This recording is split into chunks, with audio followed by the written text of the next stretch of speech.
Hello friends, வணக்கங்க. இன்றைக்கி என்ன செய்ய போகிறேன்னு பார்த்தா சூப்பரான சோயாவில் ஒரு சுக்காங்க. அதுக்கு ஒரு பவுட்ரு பண்ணிக்கலாம். 1/2 ஸ்பூன் சீரகம், சோம்பு, மிளகு, 2 கிராம்பு, 2 பட்டை, 2 ஏலக்காய், 2 காஞ்ச மிளகா, ஒரே ஒரு துண்டு கல்பாசி, இதெல்லாம் சேர்த்து ட்ரையாக வறுத்து பொடிச்சு வச்சுக்கலாம்.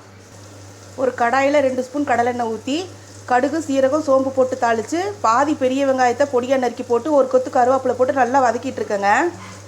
1 ஸ்பூன் இஞ்சி பூண்டு பேஸ்ட் போட்டுக்கலாம். ஒரே ஒரு தக்காளியை விழுதாக அரைச்சி சேர்த்துக்கலாம். 3/4 ஸ்பூன் மிளகாத்தூள், 1/2 ஸ்பூன் மல்லித்தூள், ஒரு சிட்டிகை மஞ்சத்தூள் போட்டு நல்லா கலந்து விட்டுக்கோங்க. 1 கப் சோயாவை சுடுதண்ணிக்குள்ளே போட்டு நல்லா 2 முறை அலசி எடுத்து பிழிஞ்சு வச்சுருக்கேன், அதை சேர்த்துக்கலாம்.